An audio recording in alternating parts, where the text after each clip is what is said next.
Hi hello எல்லாருக்கும் வணக்கம் and welcome back to our channel. Bigg Boss வீட்டுக்குள்ளே தற்போது வந்துட்டு இந்த வாரத்துக்கான வீக்லி டாஸ்க் கொடுக்கப்பட்டிருக்கு. அதாவது ஜூஸ் ஃபேக்ட்ரி அப்படின்றது தான் அந்த டாஸ்கோட பேர். ஸோ இதன்படி பார்த்தீங்கன்னா ஒரு ஜூஸ் ஃபேக்ட்ரி செட்டப் வந்துட்டு வைக்கப்பட்டிருக்கு.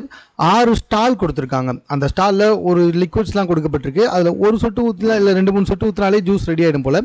அதுக்கான பாட்டிலை மட்டும் பிக் பாஸ் வந்துட்டு ஒரு வழியாக அனுப்பிச்சி வைப்பார். அதுக்கு எல்லாமே ஓடி போயிட்டு அந்த பாட்டிலை எடுத்துகிட்டு வரணும். ஜூஸ் ஃபேக்ட்ரி ஓனர்ஸும் சரி, அதில் ஒர்க் பண்ணுறவங்க எடுத்துகிட்டு வருவாங்க. சில பேர் வந்துட்டு ஒரு 6 பேராக இருக்காங்கல்ல, அதாவது சபரி, எஃப்ஜே, அதுக்கப்புறமா ஆதிரை, ரம்யா.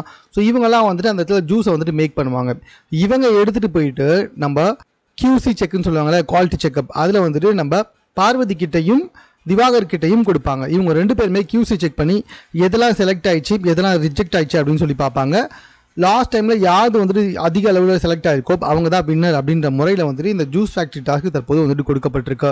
ஸோ இதில் நிறைய ரூல்ஸ் அண்ட் ரெகுலேஷன்ஸ் இருக்குது. அதெல்லாம் இன்னும் கொஞ்சம் டீப்பாக பார்க்க வேண்டியிருக்கு. அதை பார்த்ததுக்கப்புறமா தான் வந்துட்டு தெரிவிக்க முடியும். ஸோ அது வரைக்கும் வெயிட் பண்ணுங்கள். பட் ஆனால் இந்த வாரத்துக்கான வீக்லி டாஸ்க் என்ன அப்படின்னு சொல்லி பார்த்தீங்கன்னா ஜூஸ் ஃபேக்ட்ரி அப்படின்றது தெளிவாக தெரியுது. ஸோ இதுலையுமே நிறைய பிரச்சனைகள் வரும்னு சொல்லிட்டு எதிர்பார்க்கலாம். வெயிட் பண்ணி பார்ப்போம். மேலும் இது போன்ற செய்திகளுடன் கூட தெரிந்து கொள்வதற்கு நம்ம சென்னை சேனலை சப்ஸ்கிரைப் பண்ணுங்கள். இது குறித்த உங்களுடைய கருத்துக்கள் எதுவாக இருந்தாலும் கமெண்ட்ல